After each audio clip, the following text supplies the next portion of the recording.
The only thing that separates one people from another is the wall inside their heads when they forget we are all brothers. The only thing that separates one people from another is the wall inside their heads when they forget we are all brothers.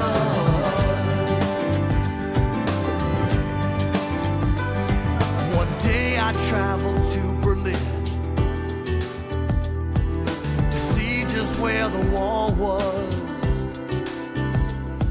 They tore it down in '89 in the name of love, but to some of us the wall still stands, and to some it never did. The problem lies not in the stones, but in the minds that built it. The only thing that separates one people from another is the wall inside their heads when they forget we are all brothers. The only thing that separates one people from another is the wall inside their heads when they forget we are all brothers.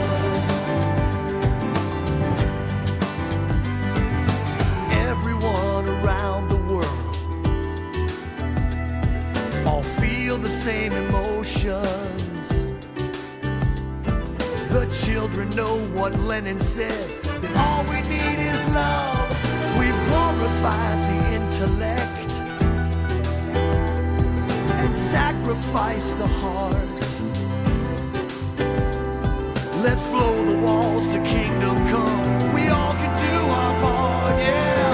The only thing that separates one people from another is the wall inside their heads when they forget we are all brothers. The only thing that separates one people from another is the wall inside their heads when they forget we are all brothers. Paradise is nothing but a state of mind when there's love in your heart. Unity is waiting just around the bend. Now's the time for us to do our part. The only thing that separates one people from another is the wall inside their heads when they forget we are all brothers. The only thing that separates one people from another is the wall inside their heads when they forget we are all brothers. The only thing that separates one people from another is the wall inside their heads when they forget we are all brothers. The only thing that separates one people from another is the wall inside their heads when they forget we are all brothers.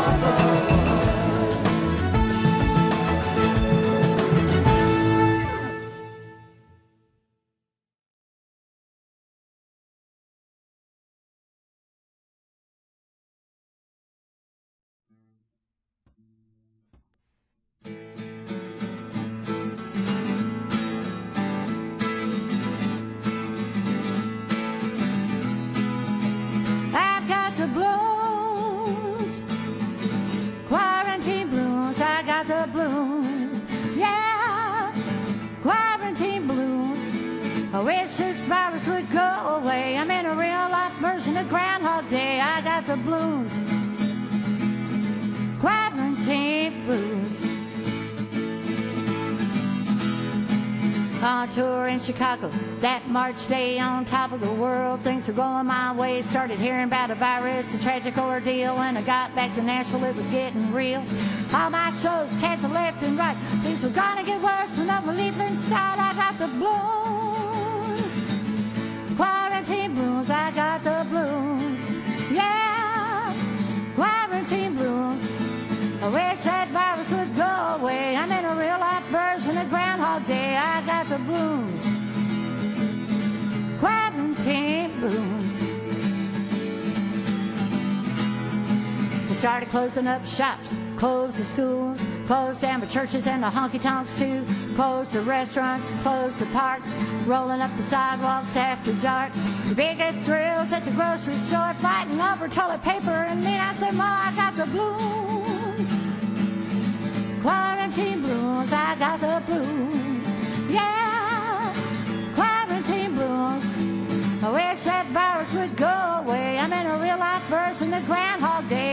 the blues. Quarantine blues. Well, your dog can get a bath, but you can't cut your hair. And unless it's essential, you can't go anywhere. You better be sure when you leave your home, they're tracking every move on your cell phone. Never thought I'd live to see this nightmare called a new reality. I got the blues. Quarantine blues, I got the blues. Yeah, quarantine blues. I wish that virus would go away. I'm in a real life version of Groundhog Day. I got the blues. Quarantine blues. I got the blues, yeah. Quarantine blues.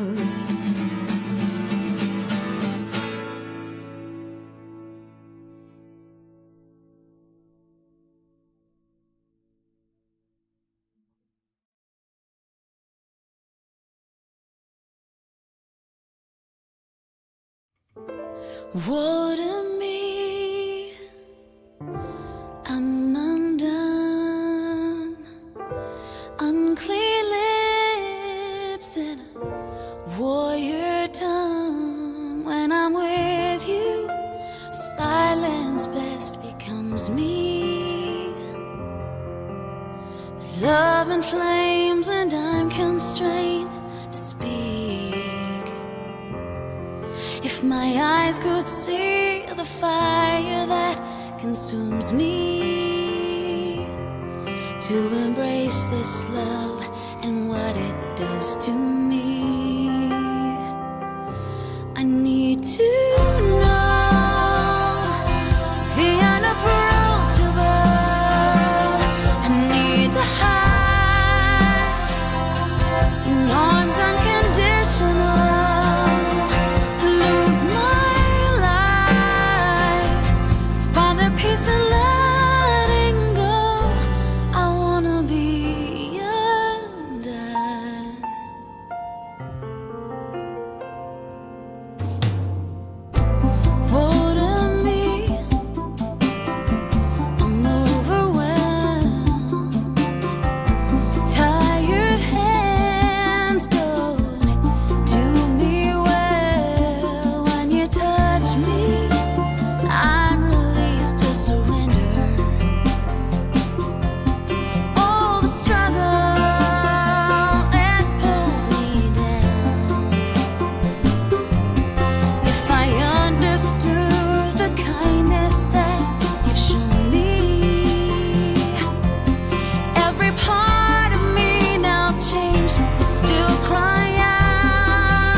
Becomes me, then love and flames and I'm constrained to speak. If my eyes could see the fire that consumes me, to embrace this love and what it does to me, I need to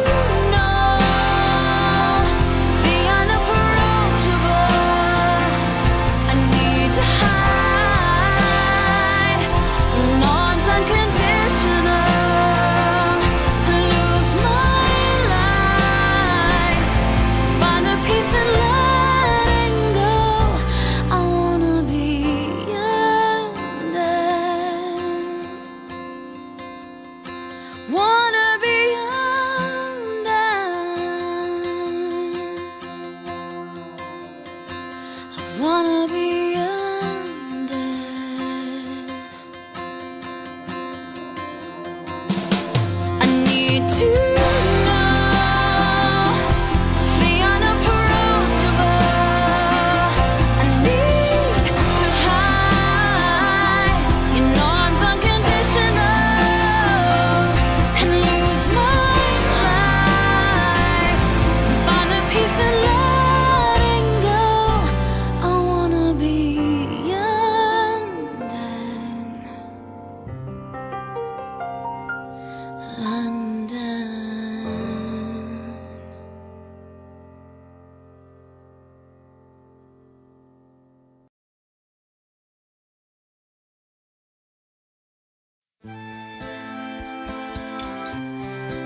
problem God can't solve, no situation that love can't resolve. You got to pray it away. Oh, pray it away. Oh, you can pray it away every day. Oh, focus on your heart, that's what you do. Everything you need will just come to you.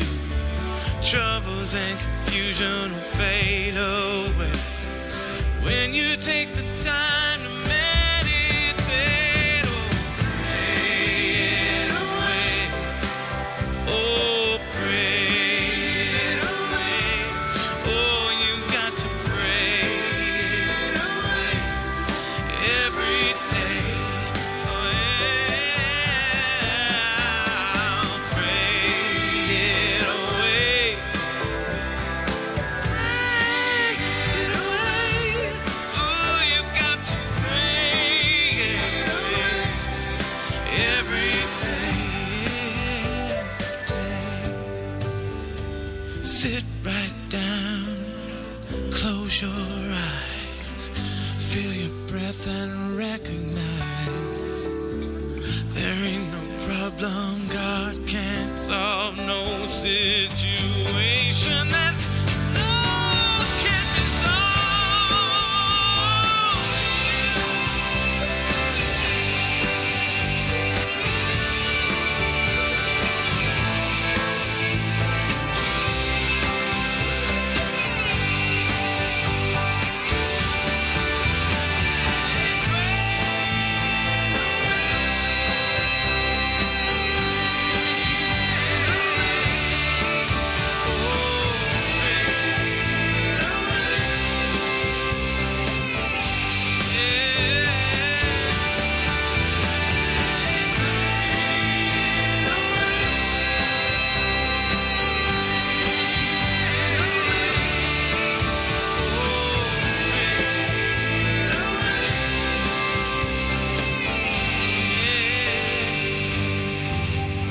You got to pray it away. Pray it away. Got to pray it away every day.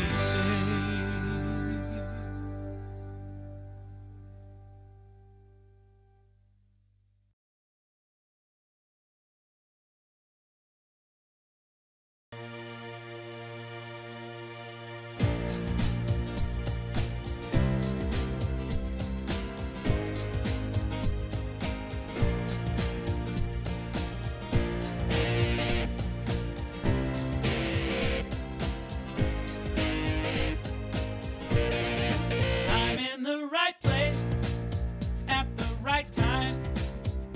I am just where I'm supposed to be. I'm in the right place at the right time. I am just where I'm supposed to be. I'm in the right place at the right time. I am just where I'm supposed to be. I'm in the right place at the right time. I am just where I'm supposed to be. Oh, my soul is welcome here. Oh, my soul is welcome here. I am getting the message loud and clear. My soul is welcome here. Hello and welcome to the People of Diversity Sunday service. We believe there are many paths to one divinity and we are a multi-faith community. So if you'd like to know more information about the pod, People of Diversity, go to www.podpeopleofdiversity.org and there'll be some announcements after the message, so stick around. So our present topic is justice. Last week we heard from our Jewish representative, Rabbi Pat Hickman. She was accompanied by Michaela Townsend. That was very angelic. Today we'll hear from our Shaman representative, Jerry Nettesheim, and Sister Jennifer Farron from up in the Carolinas. Next week, our Christian representative, back up in those Smoky Mountains, our friend Les Rust, will be bringing us the Christian perspective on justice with Neil McNaughton out of Southern Ontario, sharing some beautiful, amazing music. So without further ado, let's dive into this week. Hi, Pod family. Jennifer Farron here from Atlanta, Georgia, sending all of you wonderful love and blessings today. And with all of that love and zeal and enthusiasm and positivity, this is a song that honors the haves and the have-nots. And although we all strive on our spiritual path to remember and to hold the balance and equality and love for all, and to realize that we are all one, sometimes it's very challenging when those of us that are in power and those of us that hold a lot more financial wealth and a lot more corporate and world influence, it's hard for us to justify when the scales become so vastly unbalanced that unjust and unfair things happen. And so this song is called What is Fair? I just wrote it, so I'm going to be looking down at the keys a lot and not right at you guys. But I want to be able to get the take, and I want you guys to be able to appreciate the meaning of the song. And that means me focusing on my paper. So here we go. What is fair? The million-dollar question.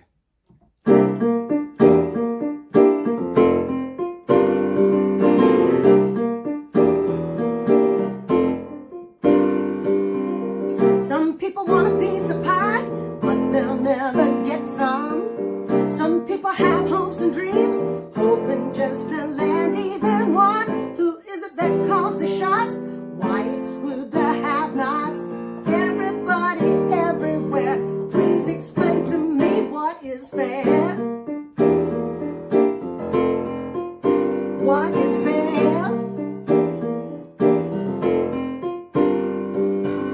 Some people are working hard, trying to make a living, just trying to pay their bills. Interest rates are unforgiving. Who is it that makes the rules, acting just like fools? Everybody, everywhere, please explain to me what is fair. Oh yeah, what is fair? That's right.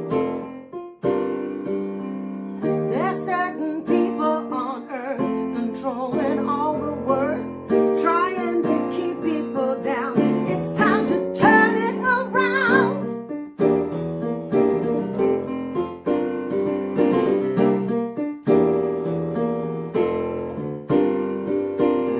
Why is there suffering in this land of plenty?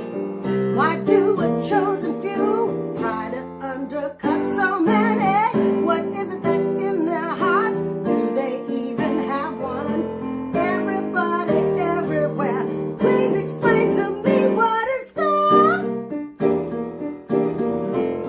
Oh, what is fair? Please explain to me what is fair. Oh yeah, what is fair? We pray for balance, we pray for peace. We pray for simple common decency. What is fair? Well, tell me just what is fair. Please explain to me what is fair. Try to tell me, please, what is fair. Ah, what is fair?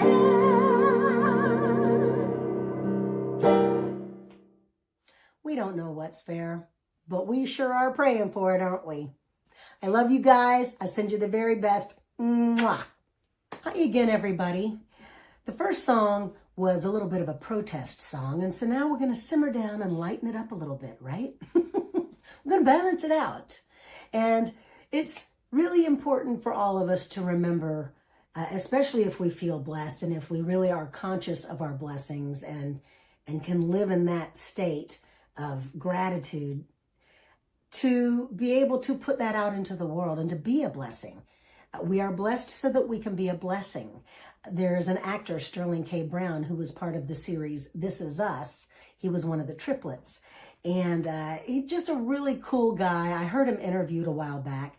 And his mom told him when he was little that we are blessed so that we can be a blessing. And so for those of us, when we have our moments of, feeling unbalanced and feeling ungrounded, open up and see the blessings around us. And when we're able to open up and be the blessing for other people to see, it's really important for us to do that right now. And I support all of us in doing our very best. And for the times that we need to see a blessing and to have people emote blessing behavior to us, take that and soak it in. And then when we're able to, give it back out to the world.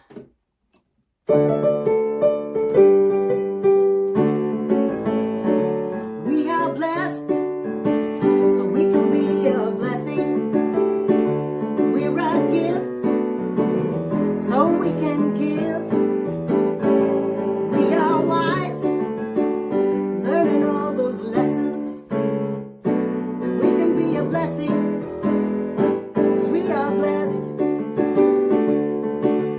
Doing deeds of good because we are indeed a light, shining bright for all the world to see. Learning how to co-create a loving kind of way. Let's all count our blessings today. We are blessed so we can be a blessing. We're a gift so we can give. We are wise, learning all those lessons. And we can be a blessing because we are blessed. Random acts of kindness are indeed alive and well. Come on, y'all, let's do some every day. We can change the world with everything we do and say. So let's all be a blessing today. We are blessed so we can be a blessing. We're a gift so we can give. We are wise, learning all those lessons. And we can be a blessing because we are blessed. We can be a blessing because we are blessed. We can be a blessing because we are blessed.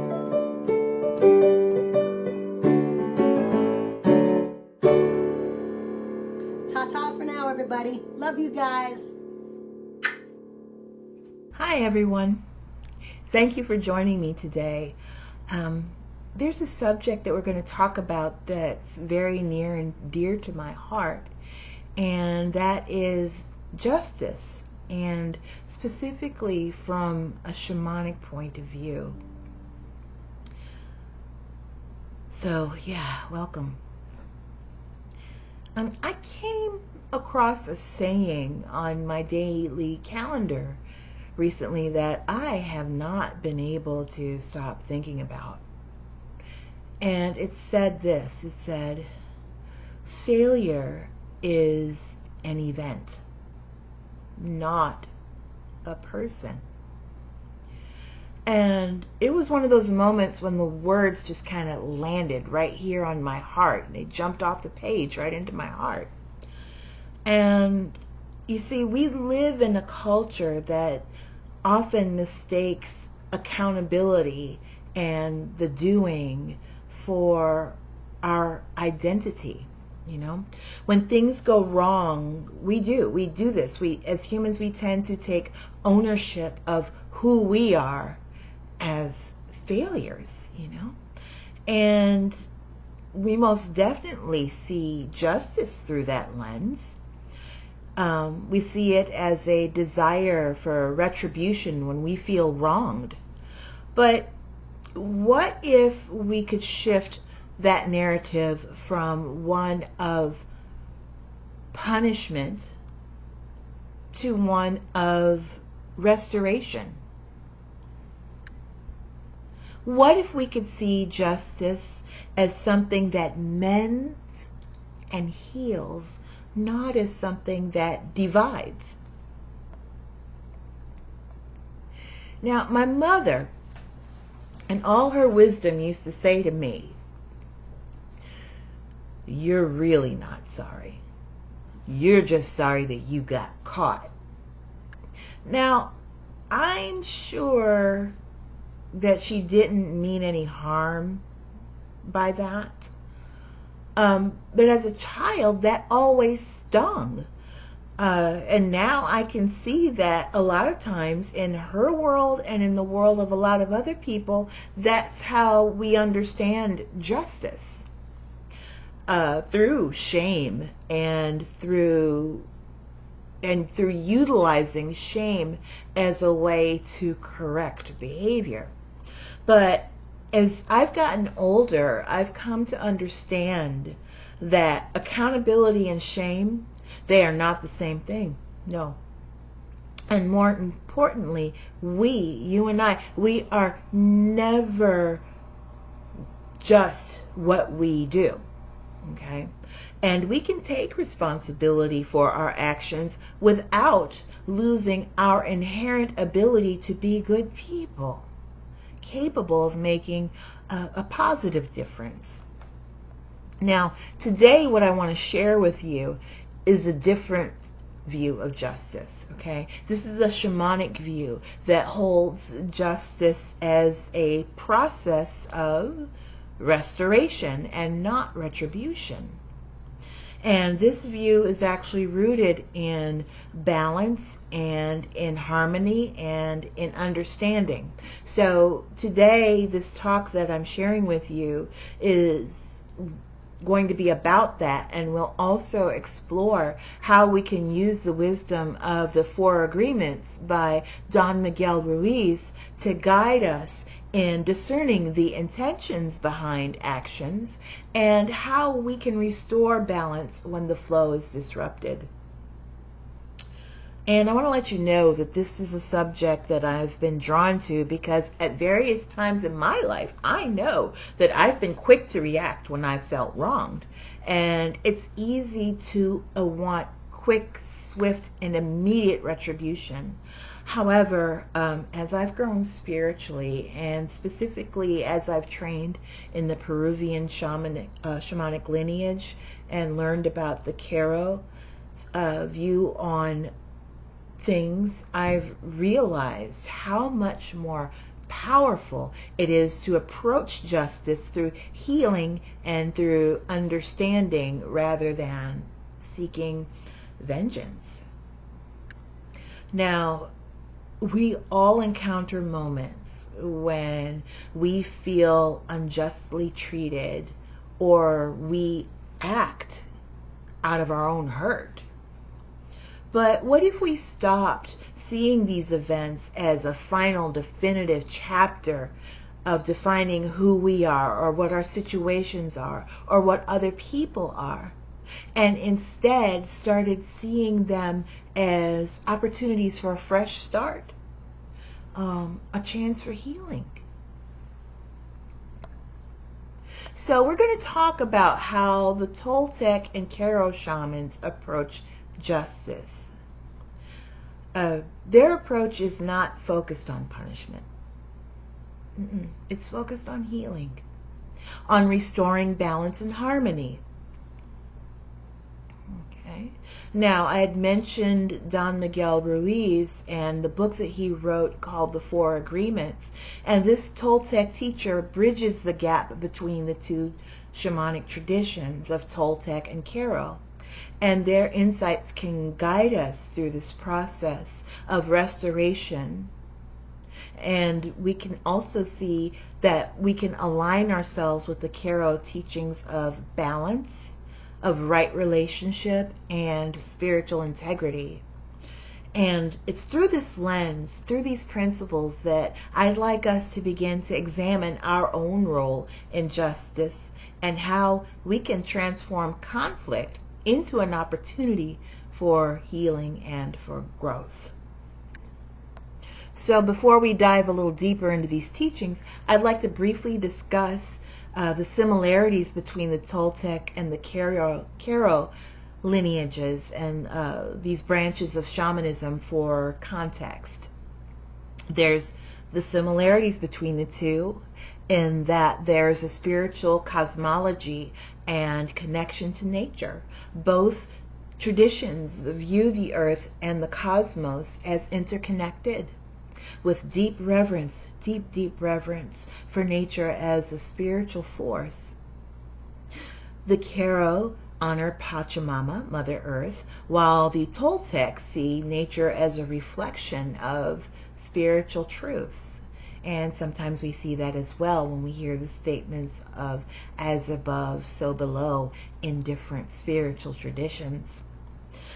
They believe that everything, every person, every animal, every rock, every tree is interconnected. And this interconnectedness informs their view on justice, where every act of harm or imbalance impacts the whole. The path of the warrior. The Toltec emphasize self-mastery and discipline through the warrior's path, aiming for spiritual enlightenment and freedom from ego. Now, the Karo, they similarly seek wisdom and balance through shamanic practices, focusing on spiritual development. And for both branches, justice involves moving beyond ego and beyond self-interest, seeking healing and balance instead of vengeance and retaliation. Both traditions pass down wisdom through spiritual guides or shamans. You have Toltec Naguals who teach self-mastery, while the Karo shamans guide others in energy work, healing, and spiritual alignment. And in both traditions, the shaman acts as a mediator, helping individuals and communities restore balance when conflict or other imbalances arise. There are certain ceremonial practices that are performed to restore balance and honor the sacred. The Karo ceremonies like despachos and fire rituals align with the Toltec's focus on honoring spirits through rituals and offerings. Now, these ceremonies not only restore balance, but they also teach us about the flow of energy and how it impacts our relationships with each other and the world around us. Healing and restorative practices. Both traditions emphasize healing, not just physical, but also emotional, mental, and spiritual. Karo and Toltec shamans work with energy to restore harmony and guide individuals towards wholeness. Now, the goal of justice in both traditions is, again, to restore the flow of energy and reestablish balance, not through punishment, but through reconciliation and healing. Now, as we move into the rest of this topic, I'd like to bring up two different ways, two different Quechua, Karo phrases that inform how the Pacos, or the Karo shamans, dispense their duties as ones who facilitate justice. Now, the Karos, as well as the Toltecs, are people who are the last direct descendants of the Inca civilization, and they hold very deep spiritual traditions that have been passed down through thousands of years. Now, these are shamans who have maintained a close relationship, a living, working relationship with nature, seeing the world as a living and breathing entity. Some folks call that animism. And there's this belief that everything, every person, every tree, every rock, every pebble, every creepy crawly thing, every star, planet, and moon is interconnected. And this concept is called Kausay. Kausay, Kausay. And this is a term that refers to life or living. It is that vitality, that essence of being. It's about engaging with life itself and aligning with the flow of energy in a way that honors all aspects of existence. There's no aspect whatsoever that is separate from spirit, from our spirituality. And to live in Kausay is to live with reverence for all of the sacredness of life, fully embracing one's connection with the earth, with one another, and with the cosmos. Now, their spiritual practices focus on living in balance with the earth, with the cosmos, and with each other. And for the Keros, that means that justice is automatically about balance. It's about restoring harmony in the face of imbalance rather than enforcing punishment or revenge. Now, the Kero also teach a concept called Aini, which refers to reciprocity, and that's the principle of balanced exchange. Now, Aini is the foundation for all relationships, whether with humans, with nature, or with the spiritual world. And it emphasizes that for harmony to exist, there must be mutual respect, mutual care, mutual balance between all things.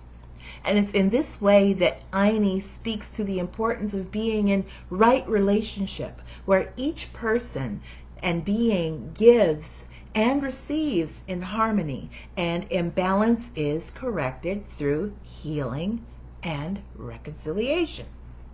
So when these concepts are combined, Aini and Kausay guide us to understand that living in right relationship is not just about exchange, but also it's about living with integrity, with care, with balance in all of our interactions. It's not about blame. It's not about shame. It's about healing, restoring balance, and maintaining a harmonious flow between ourselves and the world around us. So how does this information inform the shamanic view of justice?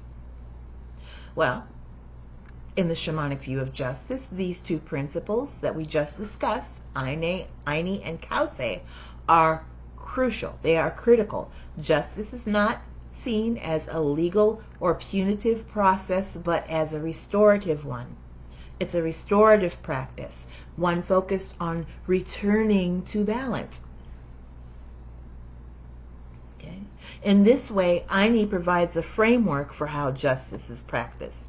So if there is a wrong committed, the goal is not to punish the wrongdoer, but to restore the flow of energy that was disrupted. It's about righting the imbalance through reciprocity.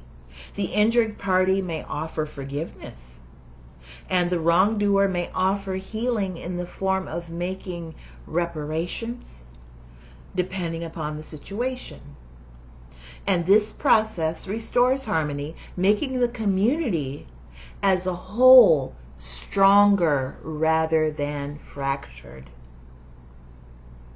That's the goal, to be stronger rather than fractured. We could learn a huge lesson about that. Now, at the same time, that other concept we talked about a moment ago, Kausay, the vitality of life, it reminds us that justice is not just a cold transaction of righting wrongs, but it's about honoring life itself. True justice means recognizing the sacredness of all beings. Recognizing the sacredness of all beings and honoring that each person has their own life force, their own connection to the universe. And when we bring justice into the equation, it's not simply to balance the scales, but to restore the full flow of life energy to each individual and the collective involved in that said circumstance. Now, the shaman, as a mediator, works within this framework, and they do not impose judgment, but instead help facilitate the restoration of balance, whether through ceremonies like despacho, energy healing, or spiritual rituals.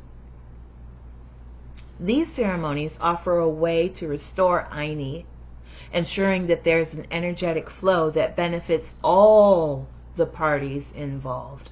The shaman helps to heal the energetic balances caused by injustice so that both the victim and the perpetrator can move forward in balance and harmony. Now, this view of justice, it requires a profound shift in our perspective. It means moving away from a punitive system that seeks to retribute or exact punishment and toward a system that seeks restoration. Now, traditional models of justice often focus on assigning blame, meting out a sentence, and categorizing an individual as guilty or innocent. And those two roles can only be the thing that the person can be. There is such a sense of finality to this kind of justice, and once the sentence is given, the matter is closed.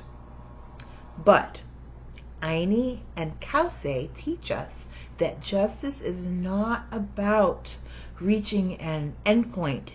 It's an ongoing process. It is a living practice that flows like a river, adapting and adjusting as we move forward. Now, restorative justice, it asks us to think beyond a single moment of retribution.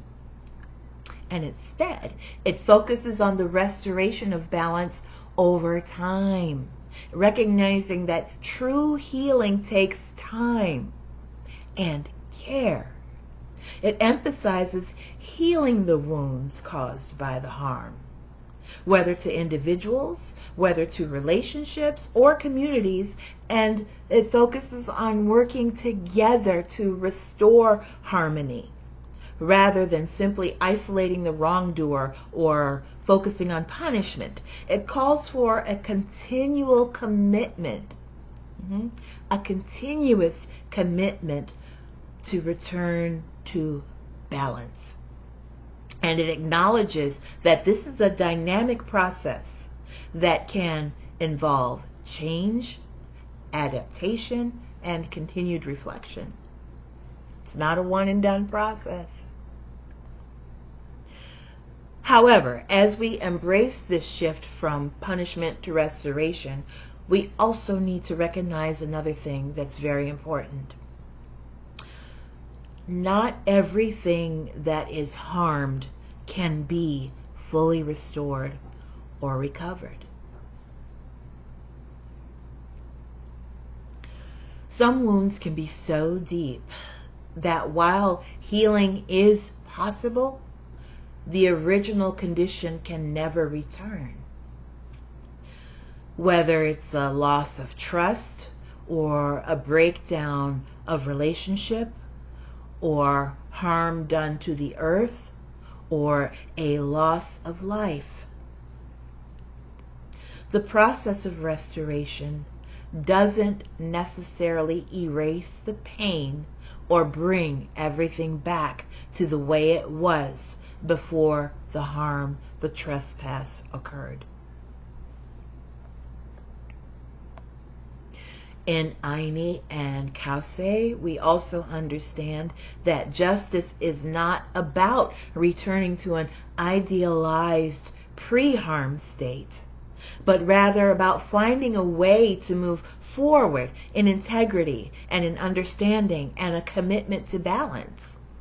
This realization forces us to confront the fact that not everything in life can be fixed the way that we wish it could be or the way that we think it should be. And yet there's a profound, bittersweet beauty in this effort itself, because in that effort to restore,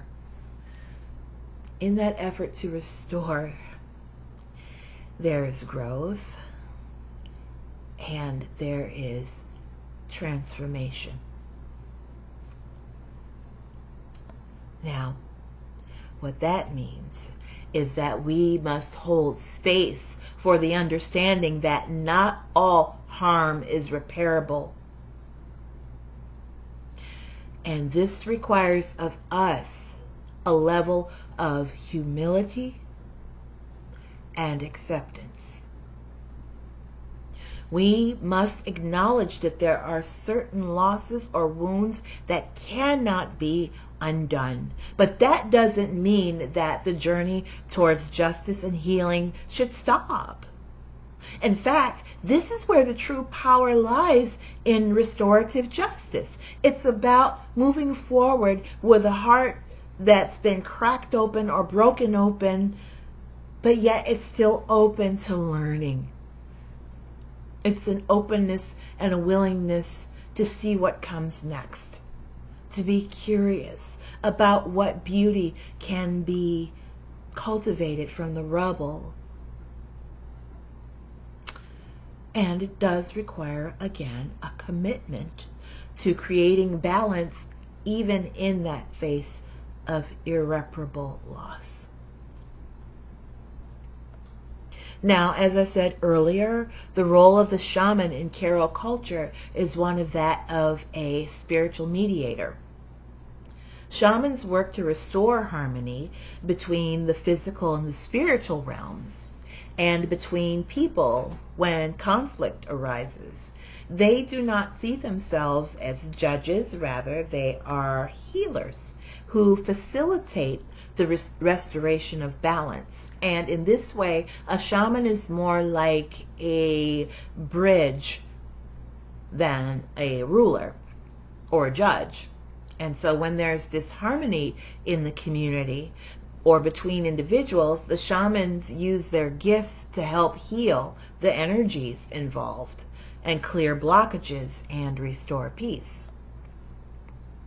One of the things that a shaman must do is be discerning in matters that require justice.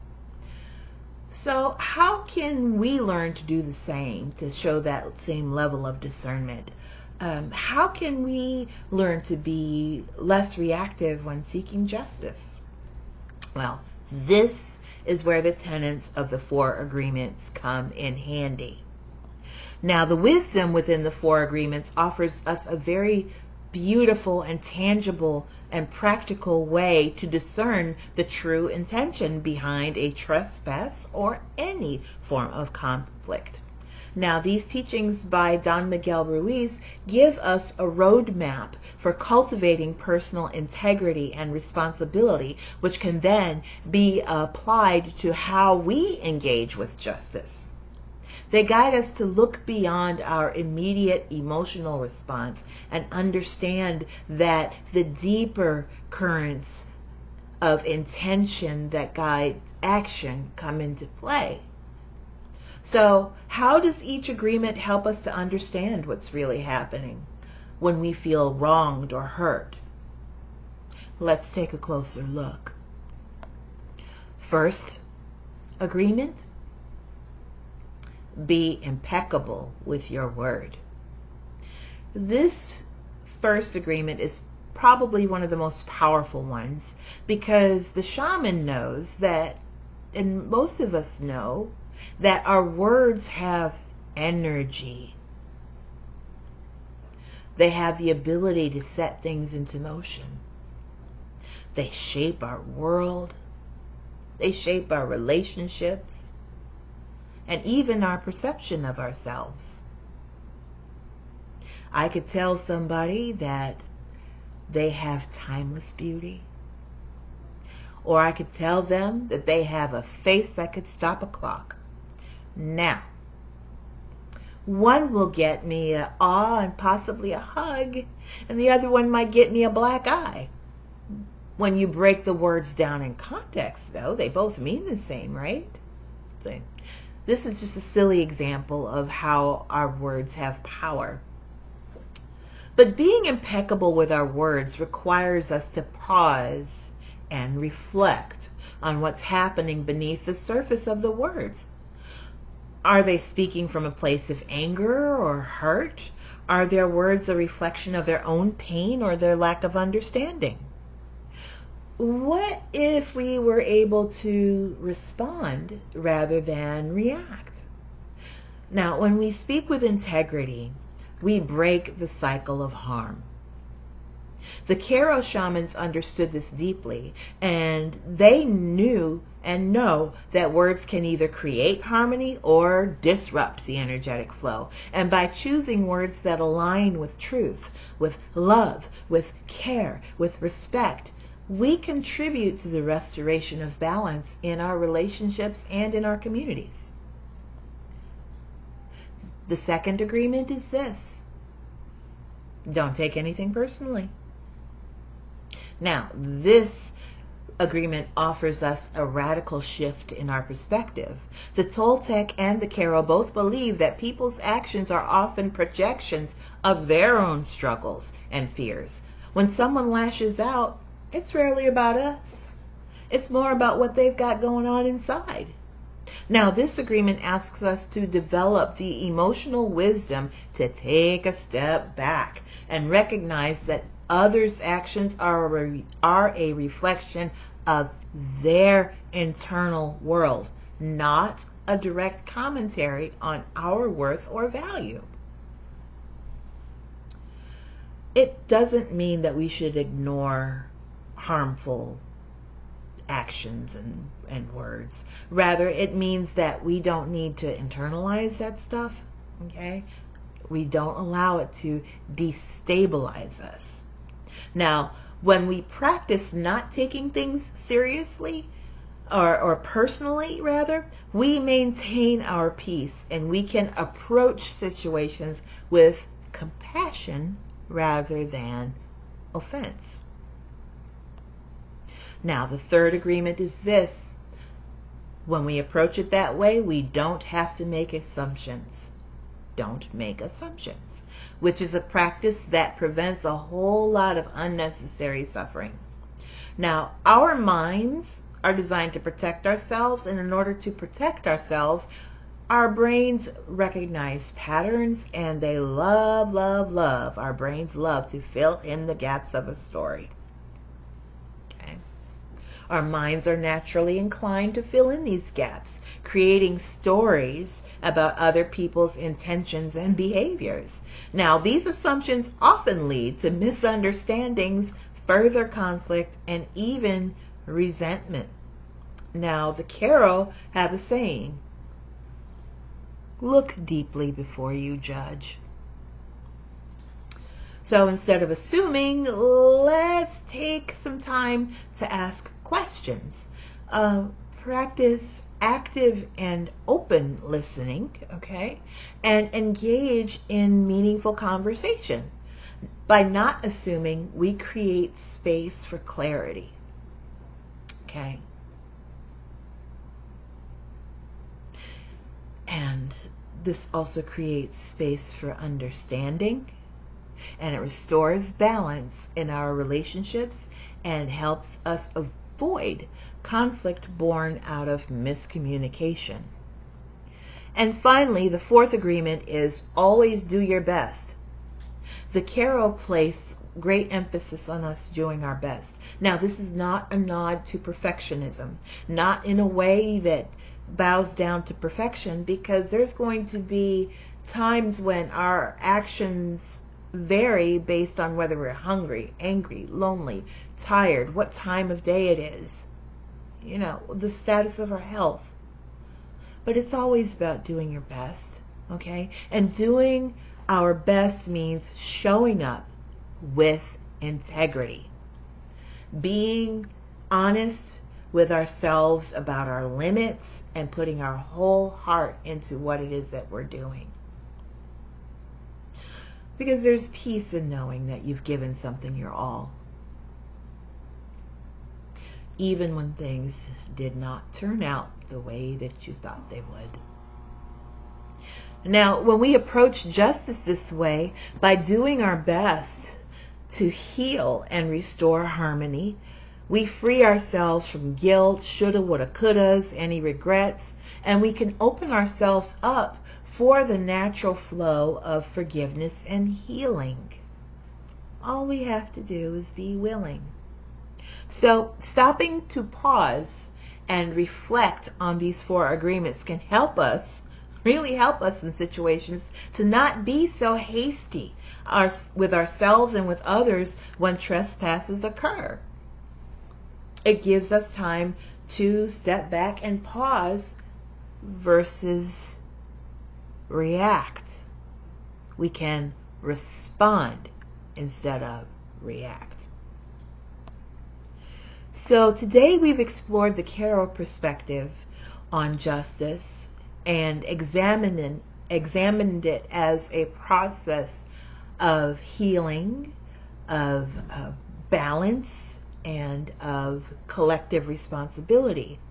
And we've also looked at the 4 agreements and how these things can guide us in our understanding of how we can have a space or have a role in restoring balance rather than seeking retribution and using that retribution sentencing model of justice that tends to polarize and alienate.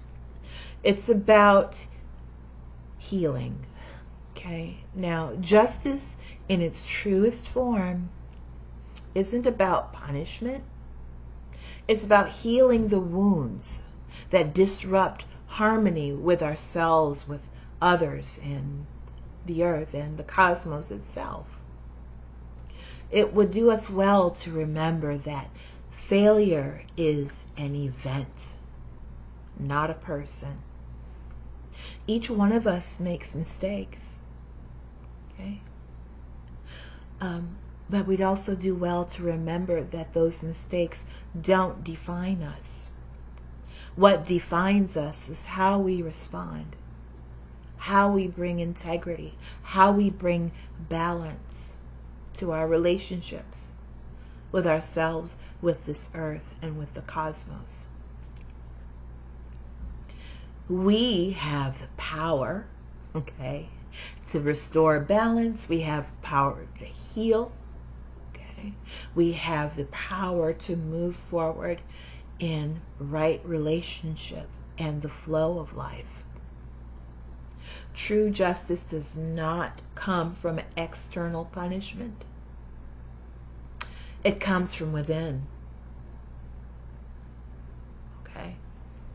It comes from our willingness to heal, our willingness to forgive, and our willingness to support others in their healing as well.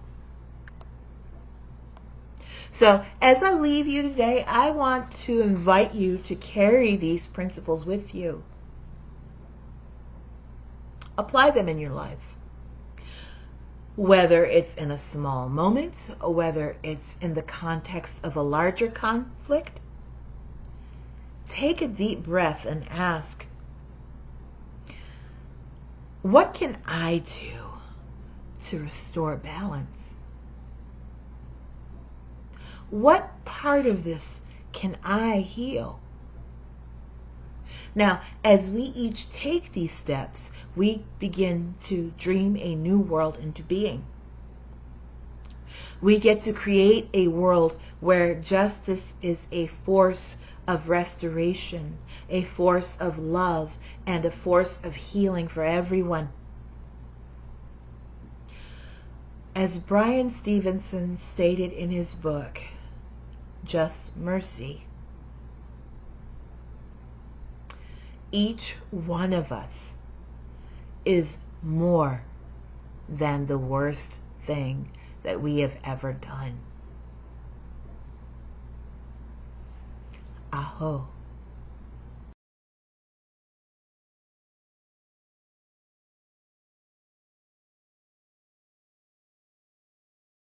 Thank you, Jennifer. You're always awesome, and we so appreciate your involvement in this endeavor. We really do love you dearly. And Jerry, you're the best. Jerry's one of our board members. She's always in there doing things and helping out, but her talks are just amazing as well. So she's all in the pod. It's great. So thank you, Jerry. Philip Lupo and your tech team, bless you guys so much. You are amazing, and we definitely appreciate you and everything that you do for us. If you are out there in the world and you need any kind of work like this, either virtual or live, go to the address below and get with Philip, and he will help you out. Past services are available on the People of Diversity Facebook group, Facebook page, and also on our People of Diversity YouTube channel. And the YouTube channel has a playlist function, so you can search on faith or you can search on topic. It makes it real easy to find what you're looking for. So if you're just wanting to do that for your own education, or if you know people that are perhaps taking classes or in college trying to learn this stuff, hook them up, because it's an amazing resource. You can get notices about services by joining the Facebook group or the Facebook page or the YouTube channel, and you will get a little notice on Sunday on Sunday morning before the service, and on Sunday afternoon before the Facebook Live second broadcast at 5:45. Next live event at the Unitarian Universalist Friendship Fellowship Hall in Rockledge will be Matt Venuti. I'm going to read this because it's kind of groovy the way they laid it out.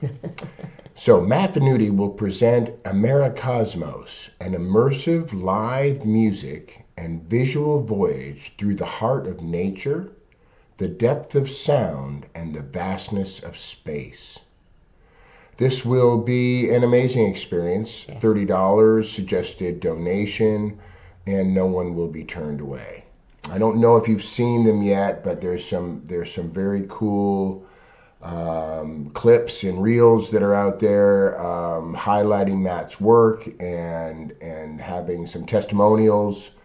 It's going to be amazing, a pretty groovy experience. When we booked him, Bob Sima sent him to us, one of our other musicians, and when we booked him, I was like, okay, this sounds great, but man, I tell you what, the things that I've seen, the clips that I've seen and everything, it's going to be way beyond great. It's going to be amazing. So if you can work it out, come on. And if you don't have $30, don't worry about it. Just throw in what you can. If you can do more, that's great too.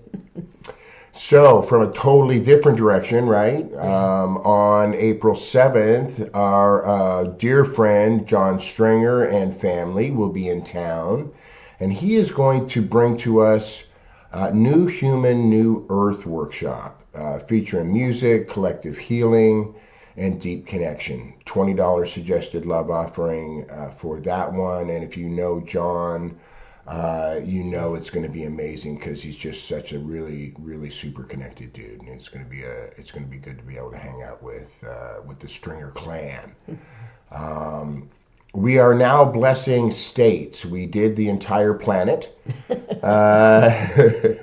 and so we're breaking down the states. And this week is Alaska.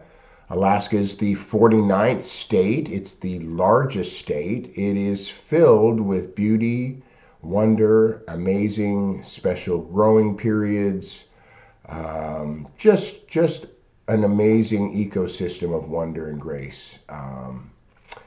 So let's put some words and prayers together so that they can continue that sacred way, and let's say that together.